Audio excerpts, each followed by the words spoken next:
This video is part of a presentation I'm doing showing ideas for how to get started introducing a Kafka event backbone into an existing application environment. More details and links below.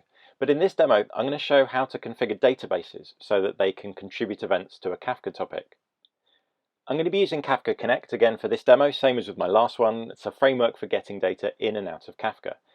But for this demo, I'm going to be using a Postgres database. Just pretend this is any database of any flavor that you're already using, and you think changes to data in this database could be made available on a Kafka topic in your event backbone. Now for this demo, it's not the most sensible of databases. I've got a table of cartoon character catchphrases, but it's enough to give you the idea.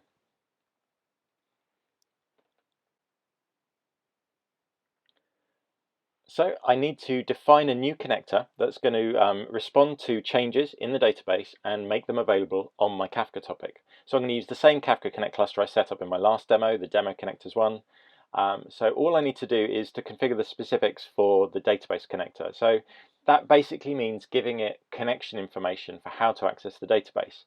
And the same as with my last demo, I'm going to be doing that through secrets so that it keeps it separate from the converter.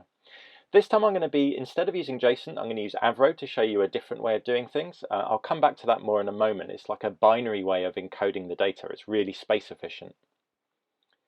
So all I need to do is apply this spec to add this connector to my pool of workers where I'm running my connectors.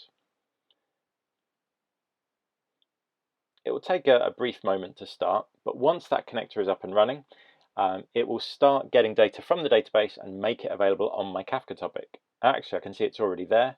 So I've got my topic, and I've got the existing rows from the database have already shown up as events on the Kafka topic. And as you can see, this time it's a binary payload, and because by choosing Avro, what I've told the connector to do is when it connects, it will query the schema of the database, what columns there are, what data types there are, and it's going to generate a schema describing that and store it into the schema registry alongside the Kafka cluster.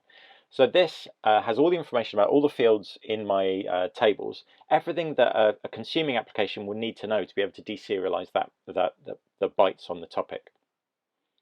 So I can show you that working. If I just, I've prepared an application earlier, so this is like a native Kafka client that knows how to use schemas to deserialize messages, and you can see those existing messages on the topic, one message for each row that was already there.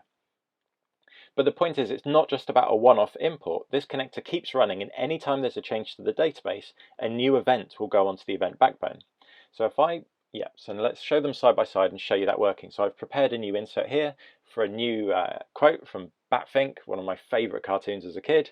If I insert that, you can see the new event showing up at the bottom there. The operation code is C for create, tells me that a new row has been created in my database.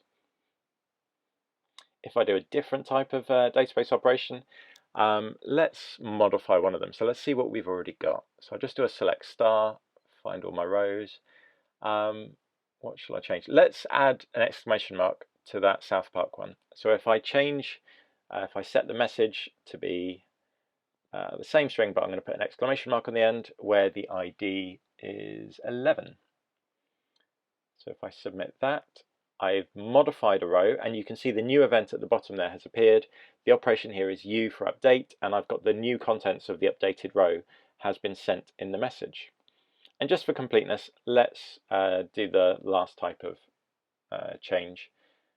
I'll delete that row completely. And then that shows up operation of D, and the row that's now been removed is the one with the ID 11. So what you can see is, again, with just configuration, not needing to write any code, I'm able to create a topic on my event backbone that will give other applications a way of responding to changes in my database. And I showed you the Postgres database one, but there are connectors for loads of different types of databases. So probably any type of database you're running can be configured in the same kind of way that I've just showed you.